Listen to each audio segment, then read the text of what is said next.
Biceps femoris. Kind of help me out here. With the biceps femoris is kind of located. Like if we were to cut and reflect which muscle, do we see the biceps femoris? Oh, femoris is on the leg, right? No. Well, okay, sorry. The biceps brachii. This one. If we cut and reflect this one, We should go. like, I'll send you the. which one did we cut and reflect to see it? I'll come back and check on. It didn't say which one it was. The flat muscle that drapes over it.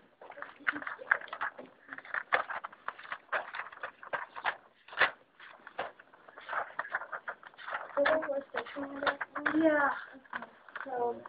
Well, in any case, biceps brachii, if you were to touch and feel it, it's very firm, circular, and it's these muscles right here.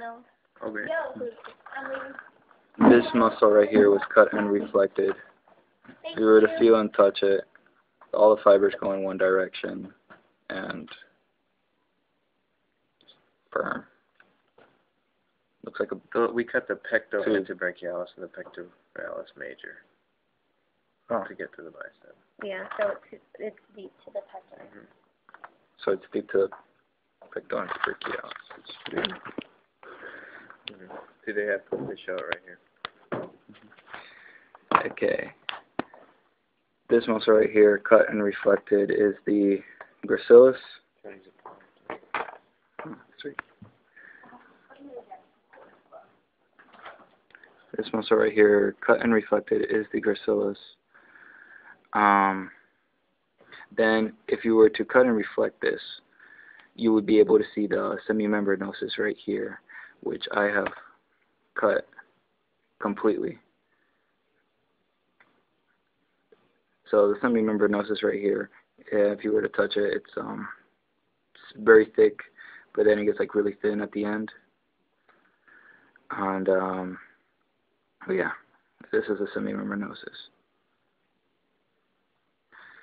If you were to stretch out the leg, right next to the semimembranosus, actually, this one right here. Let's take this. Let's take the semimembranosus out. This one right here is a semitendinosus. Stretch it out so you can see it. This right here, this muscle right here is a semitendinosus. And, yeah, well, that's it. And if you were to put the semimembranosus together, the division between the semitendinosus and the semimembranosus is right here. So if you were able to identify the semimembranosus, you'll be able to identify the semitendinosus as well. Put that label back there. Okay, right next to the semimembranosus, you have the adductor femoris. Take this out for a moment. So the adductor femoris has a triangle shape.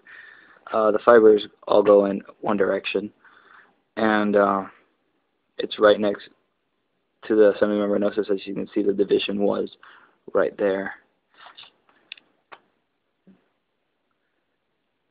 And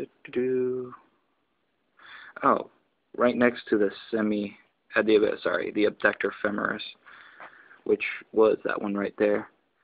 We divided it right here. You can see that small little division right there. Then right after that, that's the abductor longus. It's a small thin flap right on top of the abductor femoris. How's the video going? That's going good. Okay. Yes. I want to look at the But and now the sartorius is right next to the gracilis. One thing about the sartorius that you can easily identify it with is that the sartorius completely wraps around the quadricep group. So if you were to cut and reflect the sartorius, you'd have to, if you would place the sartorius back on here, it would wrap around the whole upper part of the leg. So that's how you can easily identify it. Yeah. we're going to go to, speaking of the quadricep group, we're just going to zoom in onto the quadricep group right here. I think it's a kind of neat muscle study. Here in the quadricep group, you have the vastus lateralis, which is on the lateral side. It's this one right here. Then right in between the vastus, right next to the vastus lateralis, you have the rectus femoris, just this muscle right here. And then right next to it, you have the vastus medialis. So right in between the vastus medialis and lateralis, you have the rectus femoris. And, well, medialis is in the middle part, and lateralis is on the lateral part, so there's no confusion there. And then this, and on the outer side, lateral side of the leg, you have the biceps femoris, which in turn connects with the sartorius. And once you separate the sartorius from the biceps femoris, you can easily cut and reflect it. So the biceps femoris is on the lateral side, and if you look through this nice little hole I was able to make, that right there is also the semimembranosus. Well, that's where the semimembranosus was before I completely dissected it.